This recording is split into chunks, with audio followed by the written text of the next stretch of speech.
I'm Victoria Alanese, and later I'll show you how you can live in luxury apartments for a fraction of the price. Coming up on State of Events. Coming up on State of Events, I'll tell you why some Bay Area schools are switching up their lunch menus. Stay tuned. I'm Bianca de la Paz, and coming up on State of Events, find out why Sfsu students say applying to graduate may be their toughest assignment yet.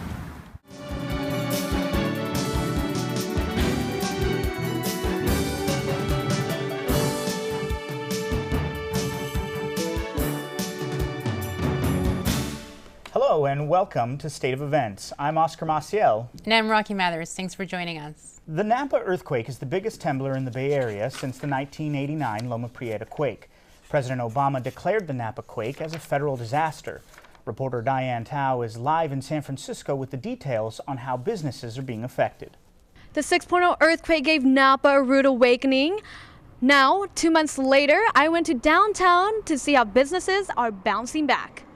A getaway to Napa is less about the wine and dine nowadays, but more about observing the damages left by the 6.0 quake. This yellow tape separates the new spectators and historic buildings. Buildings that are not taped are open and ready for business, even if they are not 100% restored. At Hogs Island, they were one of the fortunate businesses that only suffered from interior damages. We have a lot of broken glassware and plates, and that's pretty much what happened. After one day of cleaning up, Hogs Island was back shucking.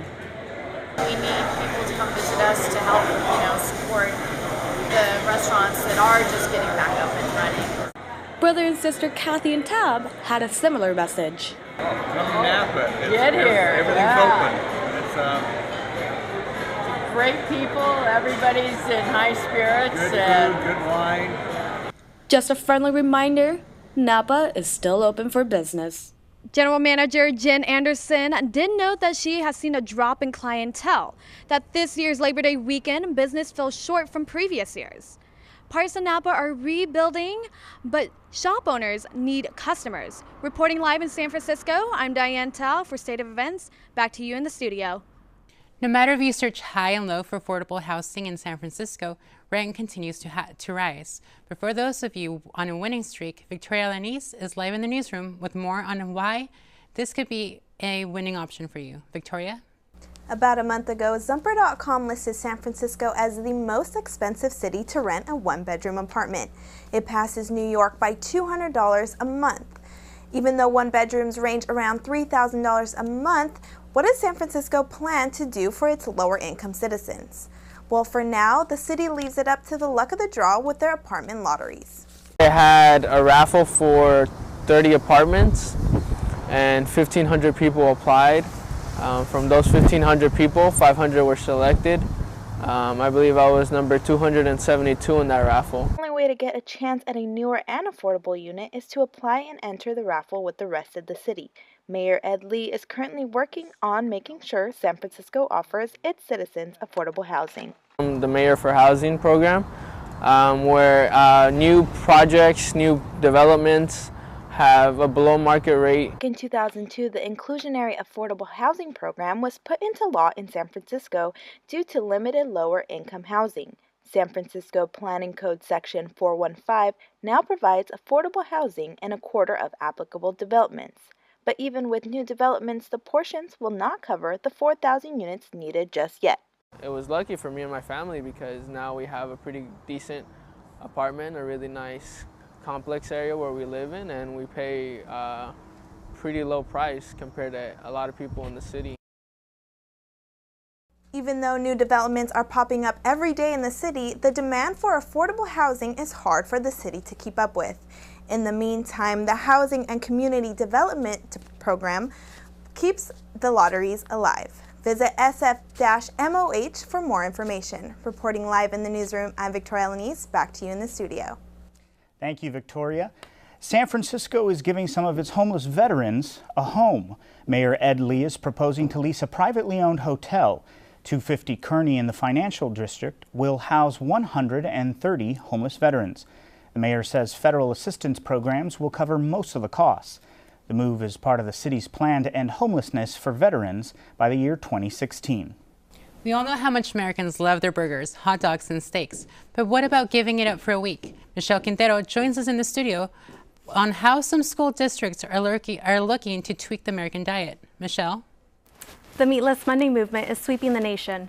A growing number of people are giving up their beloved meat meals for healthier choices every Monday, and schools are not staying behind, including some Bay Area school districts, such as this one. Starting this school year, the South San Francisco School District will no longer serve meals containing meat on Mondays. This move is prompted by the district's idea of implementing a healthier lifestyle.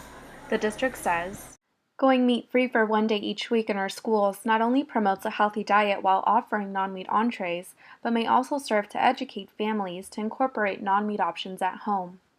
Instead of serving meals like chicken nuggets, hamburgers, and pepperoni pizza, the schools will serve cheese pizza, vegetarian burgers, and bean or cheese burritos."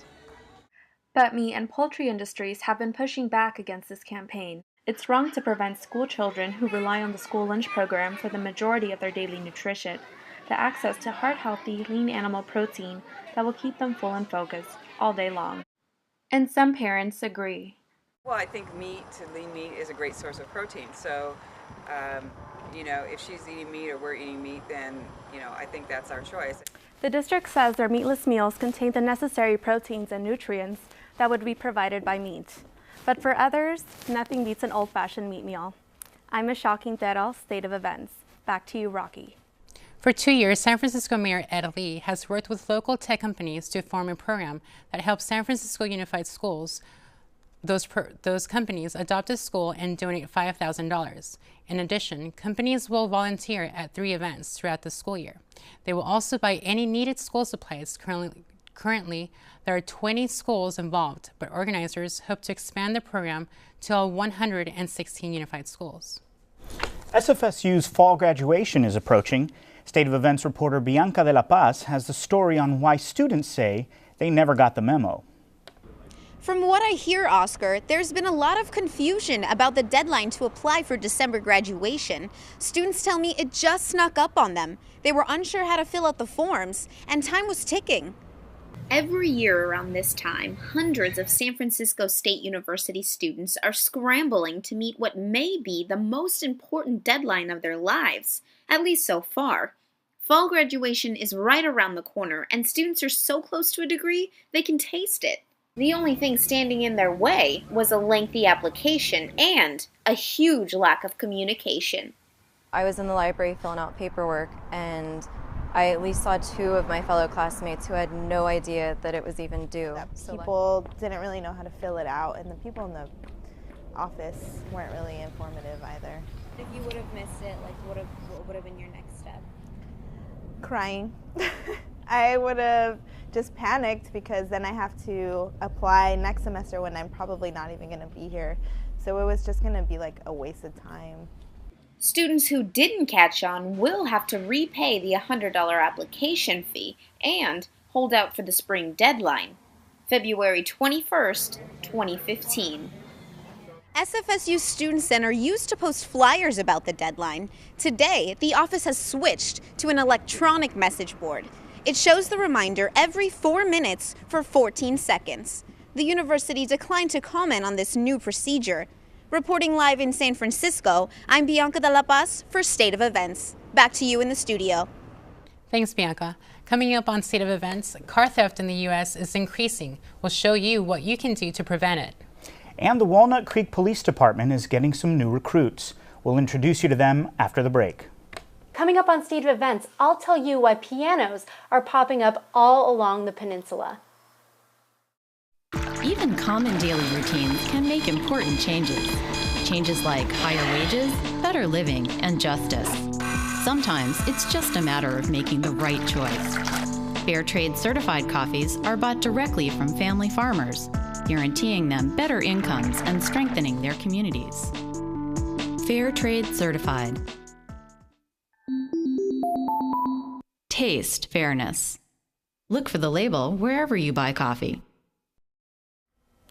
Welcome back to State of Events. The American Foundation for Suicide Prevention, AFSP, holds fundraisers every fall to raise awareness to raise awareness. This year, they organized a community walk in San Francisco's Mission Bay neighborhood. Family members and friends gathered to remember and honor their lost loved ones.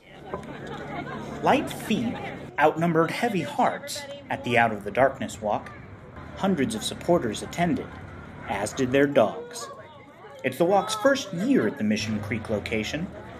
Volunteers cheered on as people trekked the 3 to 5 mile walk. Supporters made their way past AT&T Park and down towards the Bay Bridge. Many wore t-shirts featuring faces of the departed. A wall of remembrance helped illustrate the size of the issue. Nearly 40,000 people die by suicide in the U.S. each year. That's one person every 13 minutes. The crowd of nearly 1,000 people gathered to grieve and to remember. Gordon Doty, an AFSP director, says the walk helps start a conversation. We're willing to talk about illnesses from the shoulders down, but we just don't want to talk about them from the shoulders up. And it's time that we talk about mental health like we do heart disease, cancer, anything else. Doty says the Foundation for Suicide Prevention organizes walks across the country. The next local Out of the Darkness walk is this weekend in Sacramento. The Mission Creek Walk raised over $100,000. Doty says, more importantly, people walked and realized they weren't alone. Back to you, Rocky. On Tuesday, the Centers for Disease Control confirmed the first case of Ebola in the U.S. The CDC says the patient is a Texas man recently back from West Africa. Meantime, the World Health Organization has released statistics on the Ebola crisis, and they're alarming.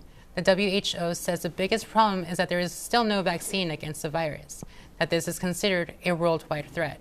The death toll is over 3,000 people, and the report says that this number can easily rise in countries like Sierra Leone, Liberia, and Nigeria.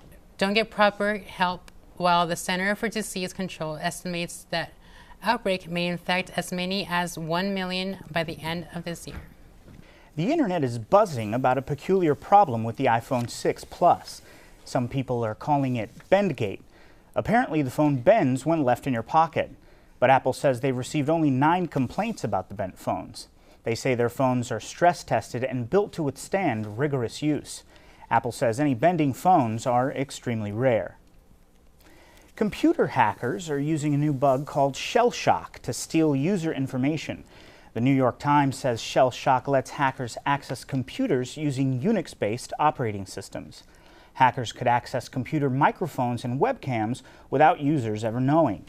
Companies using Unix systems are working to patch the bug. Statements from Google and Apple say their users are safe. However, they are working to develop further protections. A new report says that from 2011 until last year, car theft has increased in the United States. Erica Carre is live in the newsroom with a story on where the problem is happening in the Bay Area and how you can do to protect your car. Now, I just got word from the CHP that in the past 3 months, there has been 8,000 vehicle thefts in the Bay Area. Now, last year in the state of California, there was over 170,000 vehicle thefts. So far this year, there has been 108,000. That number will definitely increase as there are still a few months left to go in the year. Like, I had a lot of things planned to do that day, then I had to completely stop. I had to call out work, had to call out of school for those few days just because I couldn't make it. And the reason he couldn't make it was because my car got stolen. It really sucked. According to the National Insurance Crime Bureau, 9 of the top 10 cities for vehicle thefts are in California. The study involved all cities in the nation with a population over 100,000. It got stolen in Daly City. Several Bay Area cities are on that list. The San Francisco, Hayward, and Oakland areas ranked in the top 5. And the top stolen car model is... We tend to see that the Honda is the one that's been getting stolen the most, usually Honda Accord. Now, there are items that help deter thieves from stealing. Items such as the club, which you can place on the wheel to help discourage thieves from stealing the car. You can also find car alarms and other anti-theft products for your vehicle online. There is good news though. A lot of those vehicles that have been stolen have also been recovered. However, there are still those people who have no way of getting around. Police are definitely going to be on the lookout for those stolen vehicles. Reporting live in the newsroom, I'm Erica Cataray, State of Events. Rocky, back